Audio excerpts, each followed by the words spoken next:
لله رب العالمين والصلاة والسلام على رسول الله وعلى آله وصحبه أجمعين. اللهم لا سهل إلا ما جعلته سهلا وأنت تجعل الحزن إذا شئت سهلا. اللهم اشرح لي صدري ويسر لي أمري واحلل عقدة من لساني يفقهوا قولي.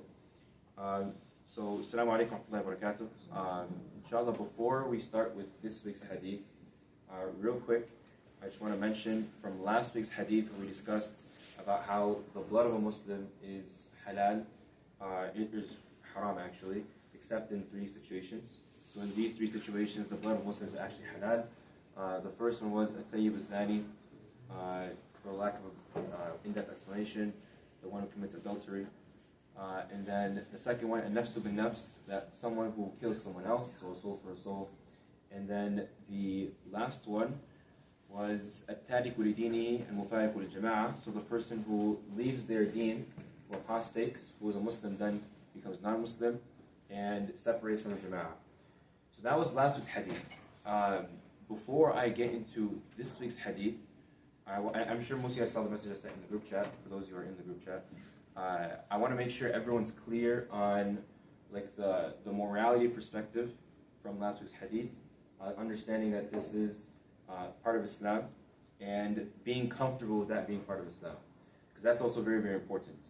Because again, last week, we spent like an hour on the hadith, but again, this is like a huge subject that needs a lot more time to go much more in depth from, look at different perspectives. Like for example, we did this a little bit, but comparing, for example, Western society, which essentially leads like a crusade against Islam and the aqeedah of Islam, and the practices and teachings of Islam, just to paint them as barbaric, to paint them as something that is detestable, compared to Western society, and they tried to paint this picture that Western society is perfect or much more moral.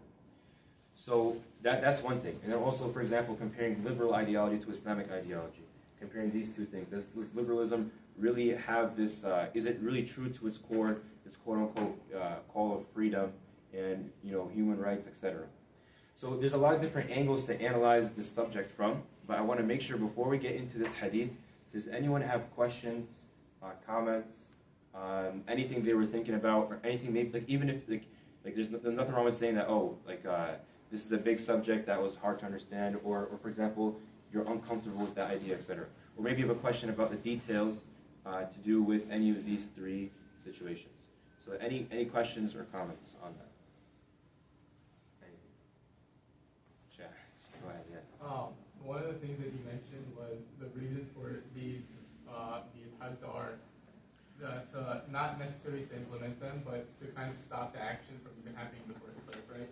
Yeah. And I was thinking back to the time of the Ottomans and how their decline kind of really started was because these actions, due to the non-Muslims that were there, these actions, they started to get into the society, which kind of infiltrated their intellectual level, and they weren't as strict on their deen, right? And that led to their decline. So how exactly would these actions or the Hajj prevent the non-Muslims from staying with these actions if they don't have that same aqeedah that holds them back from that like we have, how would it prevent them from getting into society also? That's actually a very good question. And I'll start by repeating the first part of what you said, which is that with these hudud, with these like punitive laws or penal laws, etc., the goal of these laws, again, like you said, the goal is not to implement them as much as possible. Like Islam doesn't ask us or command us or say, how many hands did you cut off this year? Or if you didn't cut off a certain number of hands, this is something that's bad. Islam doesn't say this. Rather, like you said before, the point of these laws is as a preventative measure to the crimes associated with them, right? That's a very good point.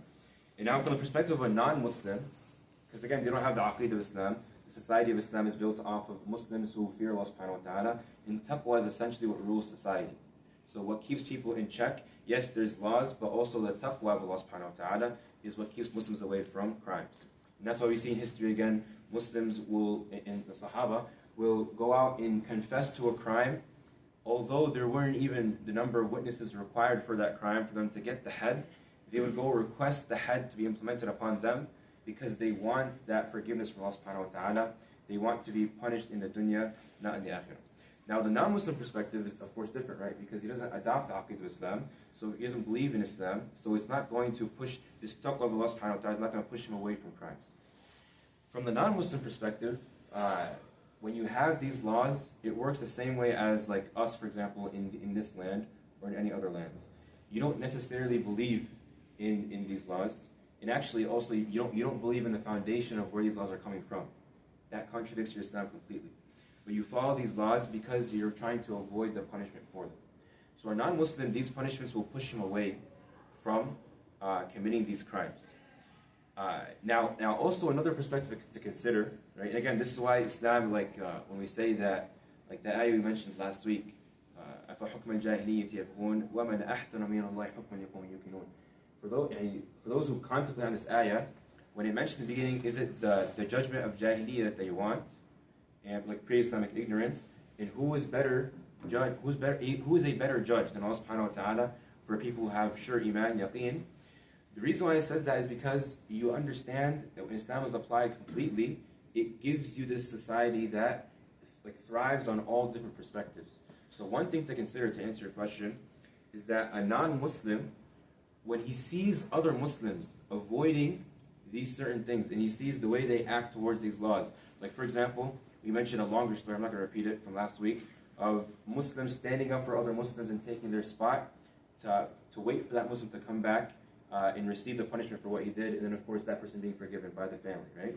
So these different acts that happen in society, and these virtuous, like this outward showing of virtue from Muslims, it pushes the non-Muslim to also see that, you know what, number one, I should consider Islam, I should see the beauty of Islam, but also number two, it pushes them to also avoid these crimes the same way Muslims do as well. So of course, like to answer your question very directly, yes, it is the punishment itself that will push away non-Muslims. But also number two, the way Muslims perceive that punishment is also going to have an effect on the non-Muslims who are living within the society. So hopefully that answers your question. Any other questions on the subject of when is the blood of a Muslim halal, hudud, punitive laws, etc.? Anything else? Okay. We'll go ahead and move on to hadith number 15. عن أبي هريرة رضي الله عنه أن رسول الله صلى الله عليه وسلم قال من كان يؤمن بالله واليوم الآخر فليقل خيرا أو ليصمت ومن كان يؤمن بالله واليوم الآخر فليكرم جاره ومن كان يؤمن بالله واليوم الآخر فليكرم ضيفه. رواه البخاري ومسلم. On the authority of Abu Hurairah رضي الله عنه, that Rasulullah صلى الله عليه وسلم said, let him who believes in Allah on the last day speak good or keep silent, and let him who believes in Allah on the last day be generous to his neighbor, and let him who believes in Allah on the last day be generous to his guests. And this is in Al-Bukhari and Muslim. So the first part that mentions, let him who believes in Allah on the last day. There's a short commentary from Ibn Rajab where he mentions essentially, فقوله صلى الله عليه وسلم من كان يؤمن بالله واليوم الآخر فليفعل كذا وكذا يدل على أن هذا الخصال من خصال الإيمان وقد سبق أن الأعمال تدخل في الإيمان. That Ibn Rajab mentions that this indicates this phrase من كان يؤمن بالله واليوم الآخر, because we see this very, very often in the ahadith of Rasulullah sallallahu alaihi wasallam. He says, if you were to believe in Allah on the last day, then you would do this. If you believe in Allah on the last day, then speak good or remain silent. If you believe in Allah on the last day, then avoid this or do this. This phrase indicates that these characteristics are part of the traits of Iman. And also, and he says, we've all already established beforehand in previous ahadith and their commentary that actions fall within this scope of Iman. They're within Iman. So the emphasis here is that these actions are essentially the traits or the characteristics of Iman. So someone who truly believes in Allah subhanahu wa ta'ala and the last day, then he will embody these characteristics and he will have these characteristics. Now we'll go one by one, and we'll start with the first one of speaking good or remaining silent. And I'll just mention, because again, this is a hadith that I'm sure most of us have heard before, and because these are very common topics that are covered in lectures. But what I'll do is I took out certain ahadith or quotes from the commentary that are very nice in explaining this concept, and we'll go through. We'll read one and have a short commentary for each one. So the first one is روى الطبراني من حديث الأسود ابن أصرم المحاربي قال قلت يا رسول الله أوصني. So this man, he told Rasulullah sallallahu alayhi wa sallam, give me some advice, أوصني. قال هل تملك لسانك. Rasulullah responded to him and said, do you have your tongue? Do you control your tongue? And so the man he responded, what control do I have if I do not control my tongue? So he's saying, of course I have my tongue, right? And then Rasulullah sallallahu alayhi wa sallam mentioned, do you control your hand? And of course the man responded, what control do I have if I do not control my hand? And then Rasulullah sallallahu alayhi wa sallam says, فَلَا تَقُلْ بِلِسَانِكَ إِلَّا مَعْرُوفًا. And don't say with your tongue except that which is good. وَلَا تَبْسُطْ يَدَكَ إِلَّا إِلَى خَيْرٍ. And don't extend your hand or do something except that which is good. So the importance here of this hadith and how it relates to the first part of our hadith number 15 of Nawawi is the fact that your tongue is a limb, and your hands are limbs, and the rest of your body is limbs that will actually testify against you on the Day of Judgment. And this is like a very, very clear-cut ayat in the Quran. And this is in Surah Fussilat where Allah subhanahu wa ta'ala says, حَتَّى إِذَا مَا جَاءُوهَا شَهِدَ عَلَيْهِمْ سَمْعُهُمْ وَأَبْصَارُهُمْ وَجُلُودُهُمْ بِمَا كَانُوا يَعْمَلُونَ. That when they reach death, when they reach the Day of Judgment, when they're standing in front of Allah subhanahu wa ta'ala, their ears, eyes, and skin will testify against what they used to do.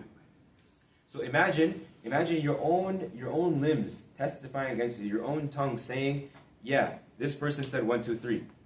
Your own tongue exposing you essentially in front of Allah subhanahu wa ta'ala.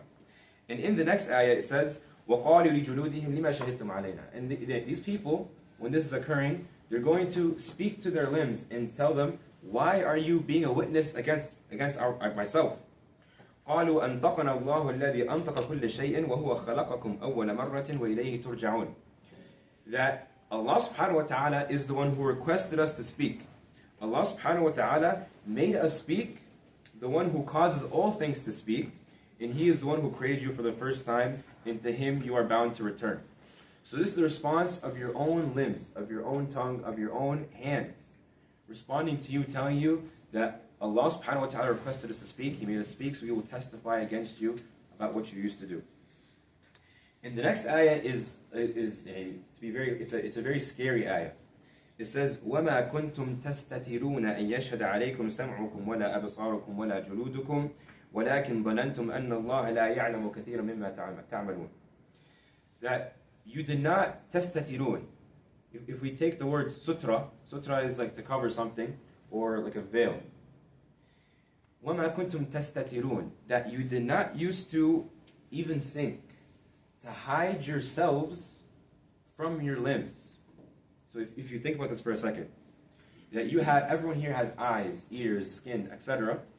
You never think when you're doing wrong, because all of us, بل الإنسان على نفسه بصيرة. The Quran says, verily, al-insan, the human being, is very watchful over himself. He knows what he's doing, what is right, what's wrong.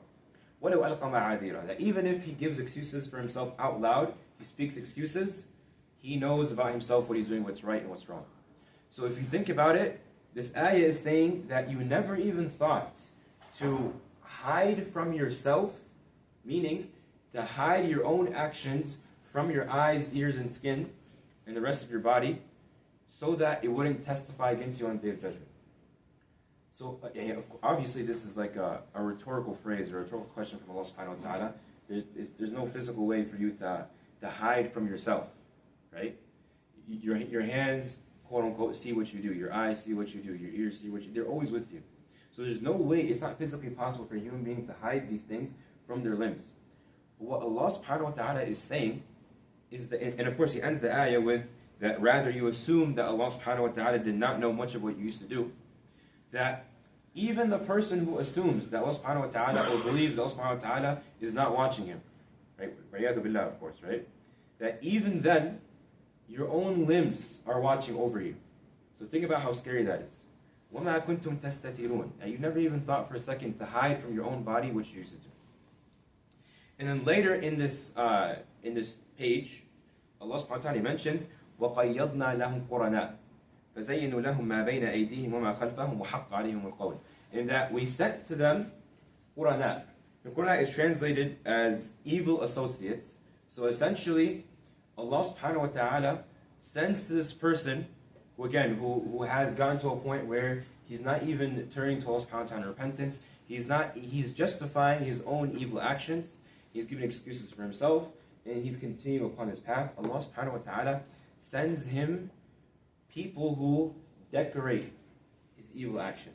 People who take what he's doing wrong and make it seem good. Take what he's doing wrong and make him feel that what he's doing is good.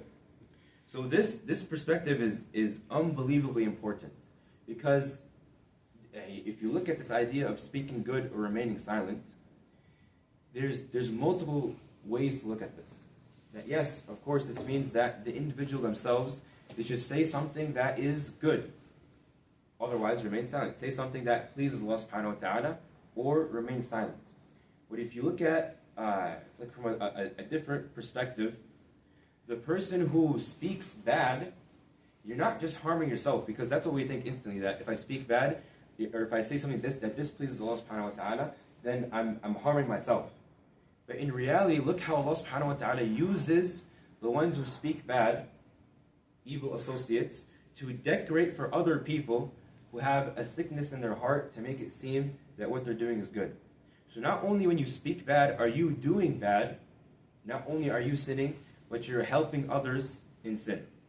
And that's why, again, these ahadith we spoke about beforehand of nasiha, of sincere advice to your Muslim brothers, and enjoying the good and forbidding the evil, these fall within this perspective of trying to contain any evil that publicly shows itself in society, whether you're with your friends, etc., out in public. And now, another hadith that is mentioned within this chapter, within this section, is that Rasulullah sallallahu alayhi wa sallam, he said, لا يستقيم إيمان عبد حتى يستقيم قلبه ولا يستقيم قلبه حتى يستقيم لسانه. That the iman of a servant will not be upright, will not be steadfast until his heart is steadfast, and a person's heart will never be steadfast until his tongue is steadfast. So notice how, again, the connection of iman to the heart, and the connection of the heart to the tongue, and the connection of the tongue itself to iman. So these limbs, we have to look at it from a spiritual perspective. That these, yes, they're tangible things that we see, we feel, and there's a physical existence to it, but we also have to consider the spiritual ramifications of using these things for wrong versus using them for good. And that's why it's tied so closely to iman. And now also, another hadith where Rasulullah mentions that إِنَّ الرَّجُلَ يَتَكَلَّمُ بِكَلِمَةٍ مِّن رِضْوَانِ اللَّهِ, that a man will speak of a word that pleases Allah subhanahu wa ta'ala, لَا يُلْقِي لَهَا بَالًا. And this is a very a scary thing, a scary hadith, because it's so accurate to our own situation. He'll say something that pleases Allah subhanahu wa ta'ala without giving it much thought, yet Allah raises him in status because of it. And on the other hand, a man may utter a word that angers Allah subhanahu wa ta'ala without giving it much thought, yet it causes him to fall into the hellfire. So if you think about it from this perspective, how many times do we speak before we think? How many times do we don't consider the effect of our words? We don't choose our words carefully. And we're going to see in some of these quotes, to the extent to which the ulama have put down this condition for actually speaking. I'll read the exact quote, but when the hadith says that whoever believes in Allah on the last day, let him speak good or remain silent, there's a very, very a very clear line drawn that the scholars draw between when a person should even speak in the first place and when he should remain silent. Like a very, very clear line. So this hadith over here is trying to essentially remind us that a lot of the times we'll say things without even really considering the ramifications of it, and that thing can again take us to Jannah or take us to Jahannam. So again, that dichotomy is it's mind-boggling, because someone who understands that his words have this much of an effect that it can take you to Jannah or Jahannam, he would understand and he would be more careful about what he's saying all the time, because he understands this concept, but again, the human being, he forgets, right? So, the next part, which I'll read, is speaking about this condition I was speaking of before. About the ulama put down for when a person should speak, when should not speak, how do we understand this from a tangible perspective? Because of course, not everything we say is something that is enjoying the good and something else forbidding the evil. There's also small talk, right? Or things that you can consider neutral. So he says, فَقُولُهُ صَلَّى اللَّهُ عَلَيْهِ وَسَلَّمْ فَلْيَقُلْ خَيْرًا أَوْ لِيَصْمُتْ. So his saying of Rasulullah ﷺ that says, let him say good or remain silent. أَمْرٌ بِقَوْلِ الْخَيْرِ. It is a command to speak good. وَبِالصَّمْتِ عَمَّا عَدَاهِ. And to be silent upon everything that is other than that. وَهَذَا يُدُلُّ عَلَى أَنَّهُ لَيْسَ هُنَاكَ كَلَامٌ يَسْتَوِي قَوْلُهُ وَالصَّمْتُ عَنْهُ بل إما أن يكون خيرا فيكون مأمورا بقوله وإما أن يكون غير خير فيكون مأمورا بالصمت عنه وحديث معاذ وأم حبيبة يدلان على هذا. That this is a command to speak what is good and to remain silent from anything else. And this indicates that there is no speech.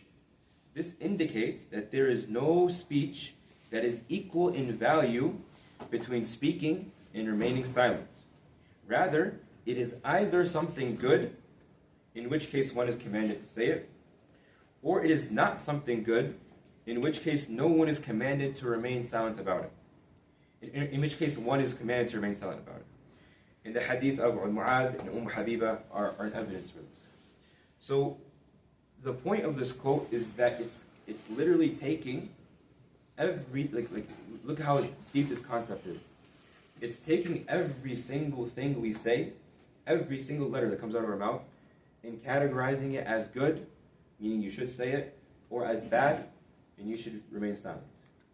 So, of course, from a more shallow perspective, of course we can categorize, for example, if you're making fun of somebody, this is bad, or for example, if you're complimenting someone, this is good, right? But how should we view these conversations that are more neutral, where it's a small talk, or for example, you're meeting somebody, etc.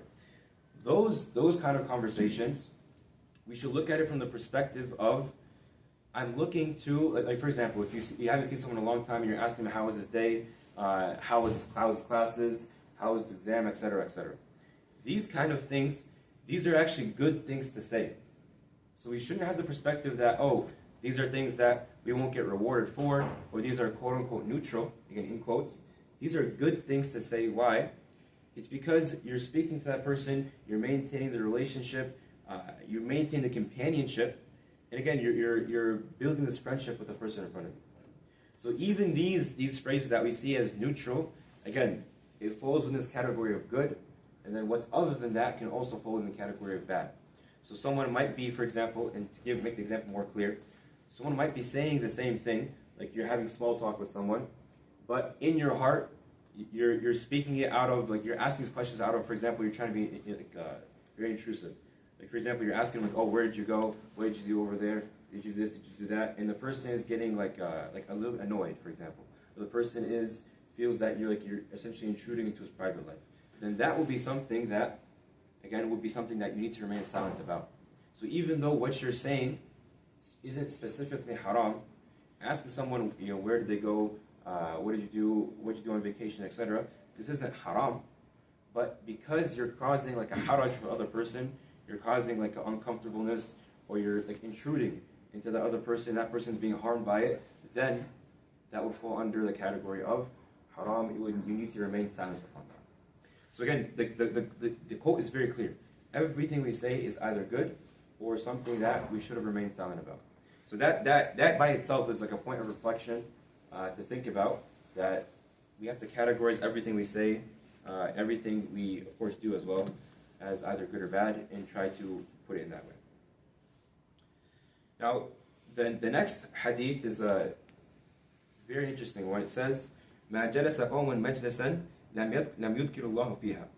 No people sit in a gathering where without remembering Allah subhanahu wa ta'ala in it, وَلَمْ يُصَلُّوا عَلَى نَبِيِّهِمْ, and they didn't send salawat upon Rasulullah sallallahu alayhi wa sallam, إِلَّا كَانَ عَلَيْهِمْ تِرًا. And I'll pause on this word. except that it will be a cause of regret for them. So look at the depth of this. Think of every single gathering you sit in. If there is no remembrance of Allah subhanahu wa ta'ala, and there's no salawat upon Rasulullah sallallahu alaihi wasallam, then this will be a source of regret. فَإِنْ شَاءَ عَذَّبَهُمْ وَإِنْ شَاءَ غَفَرَ لَهُم. And then if Allah subhanahu wa ta'ala wishes, He will punish them for it, or Allah subhanahu wa ta'ala, if He wishes, He'll forgive them for it. So, that again is it's such a high bar that myself included, first and foremost, and all of us, it's something that we have to reach for. Imagine every single gathering you sit in, every single time you're speaking, is it remembering Allah subhanahu wa ta'ala? Is it, sending salawat upon Rasulullah sallallahu alaihi wasallam? Is it within these things that Islam commands, that is pleasing Allah subhanahu wa ta'ala? If it's not, it's going to be a source of regret on the Day of Judgment, and the person will regret even sitting in that gathering. So in notice, the Hadith didn't mention that, someone sits in a gathering where he is saying something haram, or there's level, like there's idle talk, or these things that are actually we're commanded to avoid.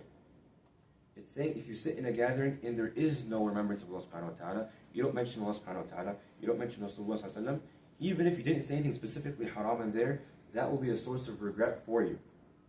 So think about this perspective, that even when we have fun, it has to be there has to be that at the end of the day, that reminder that let's at least try to remember Allah subhanahu wa ta'ala and Rasulullah sallallahu alaihi wasallam before we leave this gathering, so that again this gathering isn't a source of regret. Now, there's a very nice quote from Mujahid where he says, "No people sit in a gathering and then disperse before remembering Allah subhanahu wa ta'ala, except that they disperse with a stench worse than that of a carcass, and their gathering will testify against them for their heedlessness.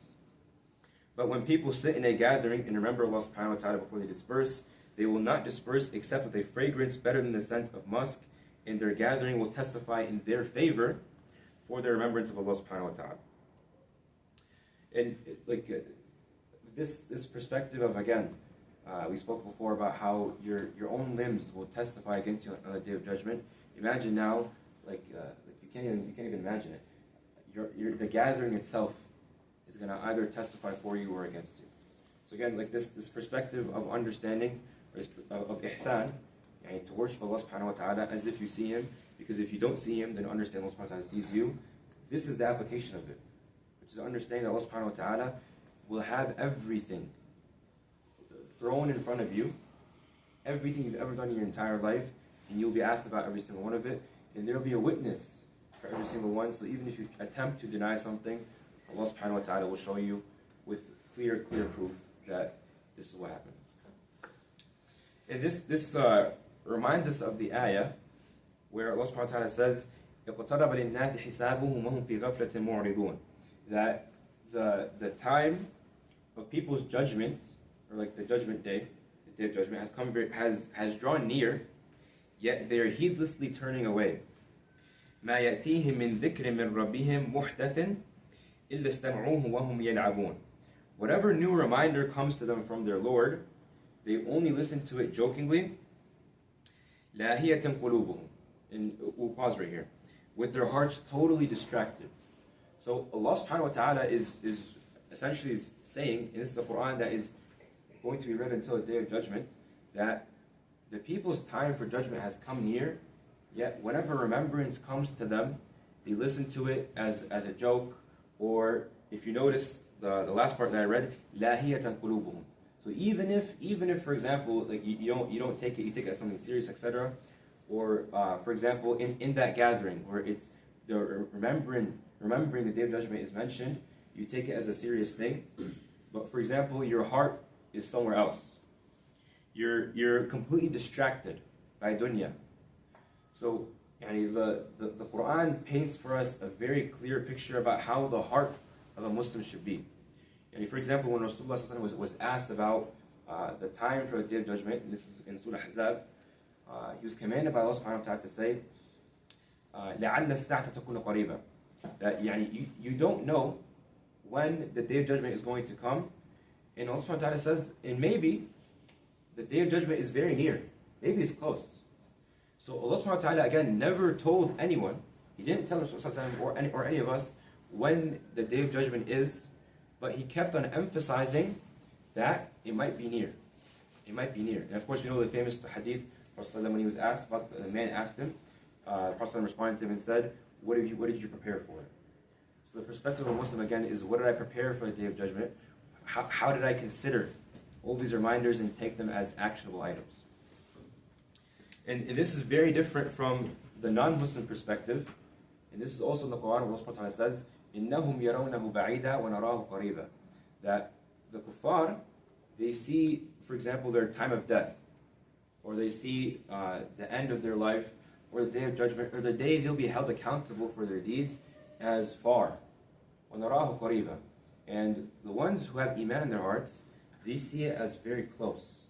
So that perspective, again, is a very powerful one, because the one who sees the Day of Judgment as close, the one who actually believes that his death could be at any moment, it could be right now, it could be in a second, in 2 seconds, it could be in 50 years. That person always has the attitude that his death is close, the Day of Judgment is close, the day where he's held accountable is close. And from that perspective, he's always in a state of remembering Allah subhanahu wa ta'ala, versus the non-Muslim, he can get into the state of heedlessness, and he will, because he doesn't even see the Day of Judgment as close anyway.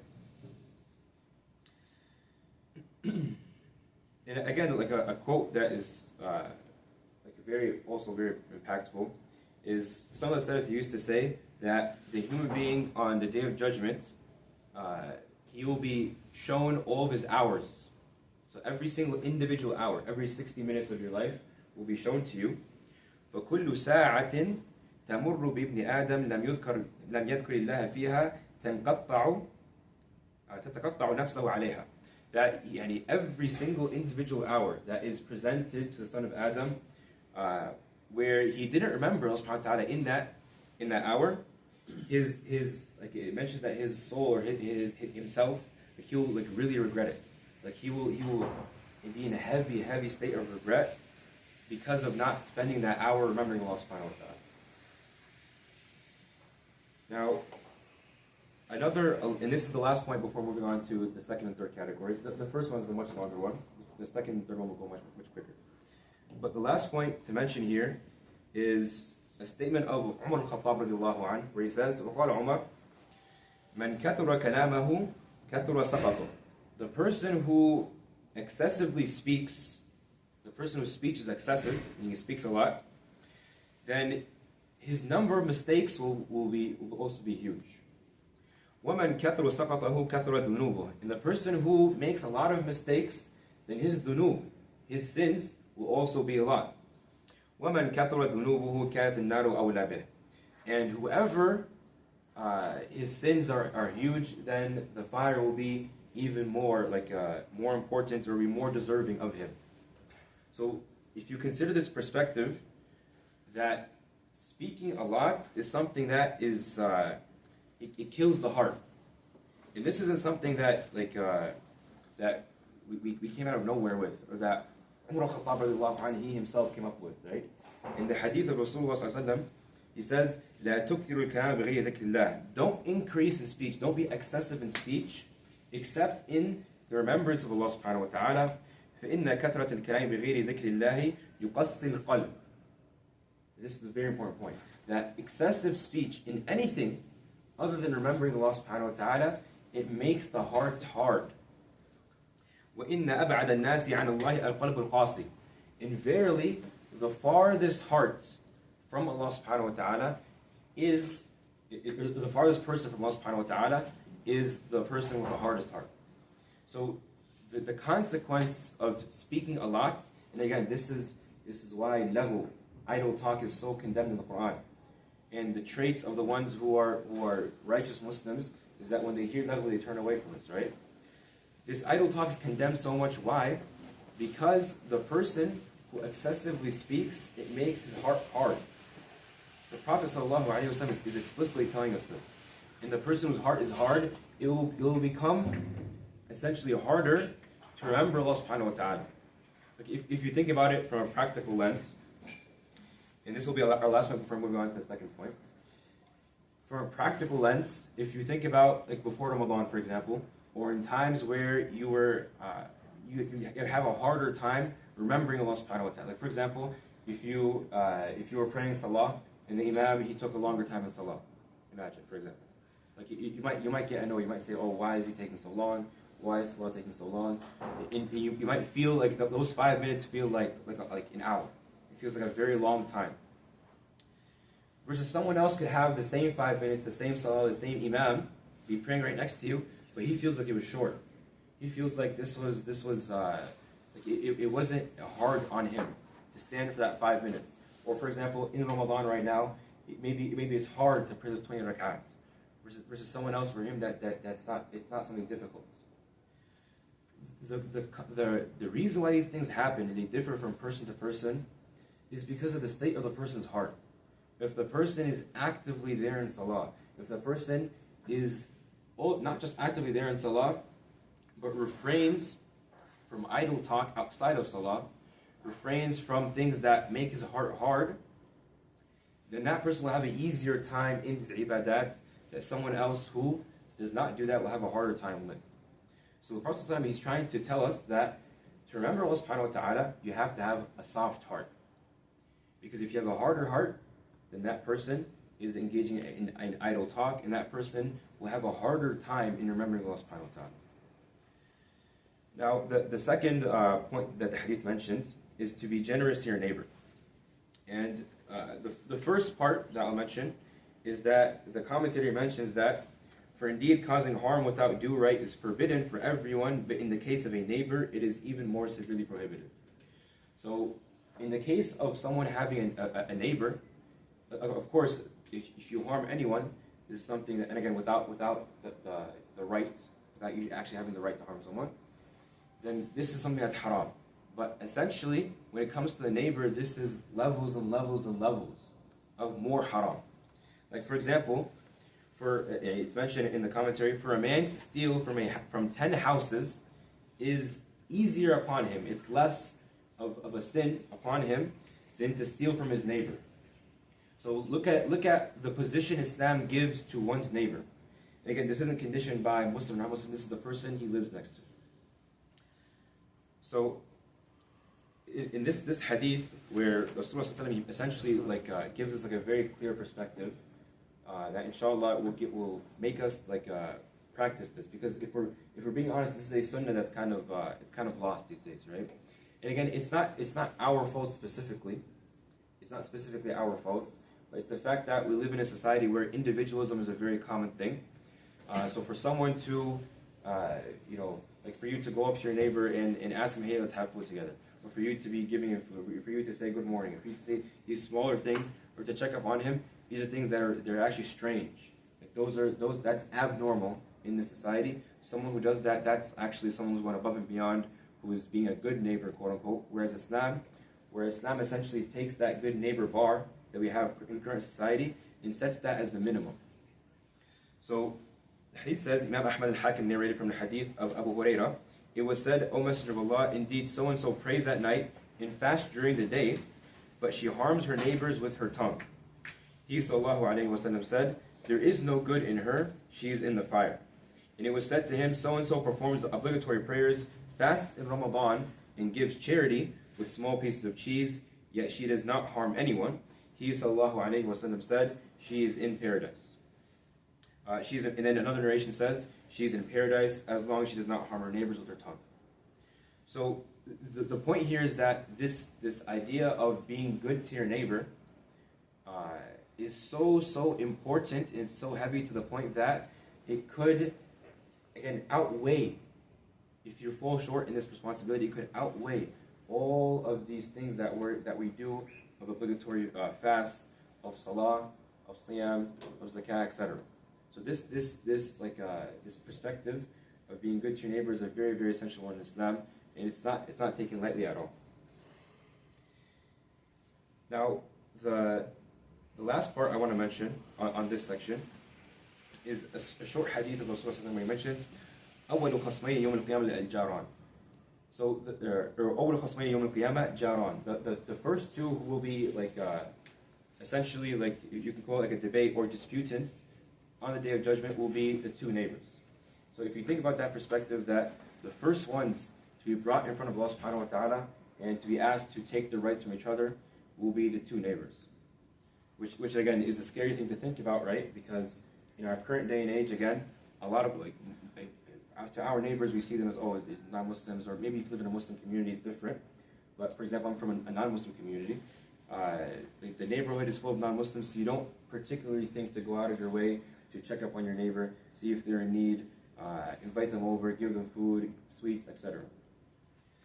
And Al-Hafidh Al-Mundiri, he comments on this hadith, and he says, أول خصمين يقصى بينهما يوم القيامة جاران آذى أحدهما صاحبه. So the meaning of this hadith is mentioning that the ones who will be disputants against each other in this hadith is two neighbors that harmed each other. They specifically harmed each other.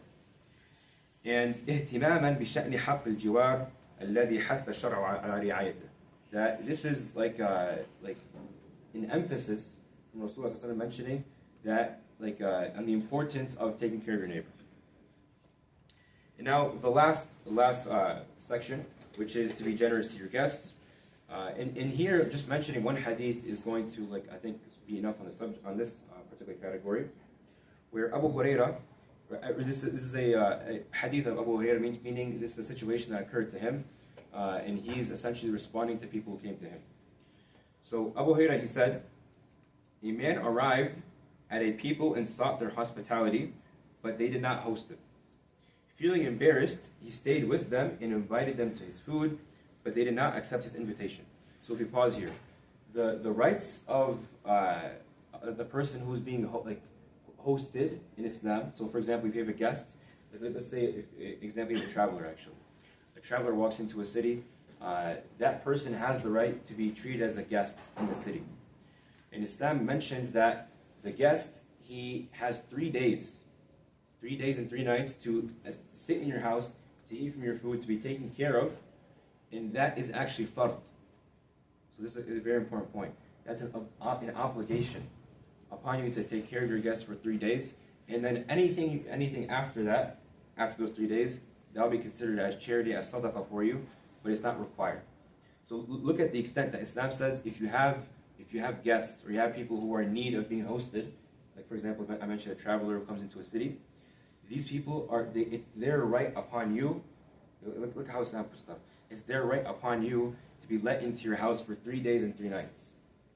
And nowadays, that's something that only happens between family, right? Like if your family comes over, you'll host them for 3 days, a week, and even then you're like, man, they're still here after a week. Like you get annoyed. Versus Islam is saying complete strangers, they have a right to 3 days in your house. So a man arrived and he sought their hospitality. He was rejected, and feeling embarrassed, he stayed with them and invited them to his food, but did not accept his invitation. But when they were invited, so these are people who are looking for hospitality. They were travelers, and they're looking to be hosted, and they were invited by someone, and they rejected. So the opposite perspective. He then said to them, this is Abu Huraira, he says, you do not host guests, nor do you accept invitations. So these people, they didn't take guests in, and then also when they were invited, they didn't accept. What part of Islam are you on? He said, essentially he's telling him, he's like, what is left of your Islam? Look at that perspective. And then what happens is, a man among them, he recognizes that this is Abu Huraira, because he's a very famous companion. And so he said to him, calm down, may Allah subhanahu wa ta'ala grant you well-being. And then Abu Huraira, he responded and he says, this is evil upon evil. You do not host anyone except those whom you already know. So the point of the story is that when the man knew him, this person became more excited / more comfortable to being hosted because this is Abu Huraira. So because of the person in front of him, they became more interested in being hosted or more interested in having this interaction versus before, because of whoever the previous person was, they didn't feel comfortable, etc. They didn't want to be hosted. And Abu Huraira, of course, condemns this and says that essentially, how can you do this? And that you're only going to accept invitations if it's from someone you know. So if we take that perspective, and we'll end off with this, it's not outrageous if you think about it this way, right? If all of us put themselves in this situation where you walk into, let's say, a random city, let's assume they're all Muslims too, a random city, and someone sees you're a traveler and essentially asks you, hey, you can come and I'll host you in my house, etc., and you reject, right? To us these days, it's not outrageous, because to you it's a stranger. It's like, of course I don't want to.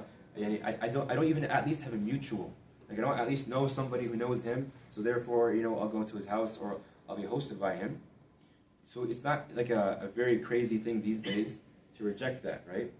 What the perspective Islam sets down is that when a Muslim invites you over, this is like one of the rights, actually, of a Muslim, is that if he invites you over, is for you to respond to his invitation. So at the very least, respond to his invitation. So again, these three things I mentioned today, these are important things. And again, although these are things that these days, like, they're lost, sunnahs that are lost, that we don't see applied very, very clearly today. But they're things that we should work on, at least as individuals, to improve them within ourselves, and of course remind others with this kind of stuff. With that being said, I know this was a longer one, but